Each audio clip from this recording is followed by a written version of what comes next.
Hello friends, good morning. আরেকটা নতুন ভিডিওতে তোমাদের সবাইকে জানাই অনেক ওয়েলকাম। আজ আর বলবো না যে ঘুম থেকে উঠে সব বাসি কাজকর্ম সারা কমপ্লিট হয়ে গেছে, কারণ মা সমস্ত ঘর বারান্দা মুছে পরিষ্কার করে নিয়ে এখানে পুজো করে নিয়েছে। আগের দিন ফ্রিজে তরকারি ছিল, সেগুলো মা সব গরম করে আমাকে মুড়ি মাখিয়ে দিয়েছে। তো মা এলে একটু বেশি অলস হয়ে যায় বলতে পারো। তারপর এখানে মা রান্না বসিয়ে দিয়েছে, আর নতুন বাড়িতে আমি এখানে ভাত বসিয়ে দিয়েছি। 3 দিন এখন এখানেই খেতে বলেছে, তো শুধু ভাতটা এখানে করবো, আর বাদ বাকি মা রান্না সব পুরাতন বাড়িতেই করেছে।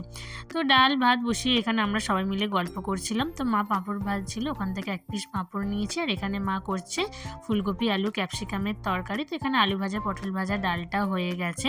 আর মা বেশি করেই তরকারি করেছে, একটুখানি কাটিয়ে রেখে দিয়েছে, বললো রাতে আর কিছু করতে হবে না তোকে।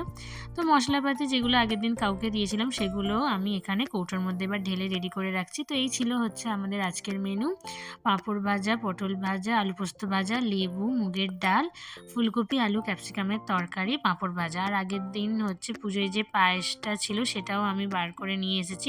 আগের দিন আর মনে ছিল না পায়েসের কথা। তো চলো এবার সবাই মিলে এখানে খেতে বসে গেছে।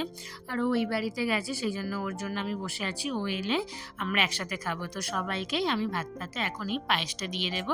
তো ও এসে গেছে, চলো এবার আমরাও তাড়াতাড়ি আমাদের খাওয়া দাওয়া কমপ্লিট করে নিই। তো আজকের মা, বোন, দিদা, মাসিমণি সবাই চলে যাবে, মনটা ভীষণ খারাপ। কালকে সবাই মিলে খুব মজা করেছি, আনন্দ করেছি। আবার অবশ্য রবিবার দিন চলে আসবে বলেই একটু মনটা ভালো, যে আর 2 দিন পর আবার আসবে। তো এখানে সন্ধ্যেবেলায় সন্ধ্যে দিয়ে নিয়েছি, আর মা বাদাম ভাজা এনেছিল সেইগুলোই খেয়েছি, আর রাতে তরকারি দিয়ে মুড়ি খেয়ে নিয়েছি। আর অনুষ্ঠানের দিন কি বেড কভার পাতবো সেটাই এখানে সবাই দেখছিলাম। তো চলো আজকের মতো ভিডিওটা এখানেই শেষ করছি। ভালো লাগে লাইক কমেন্ট করে শেয়ার করে দিও। টাটা।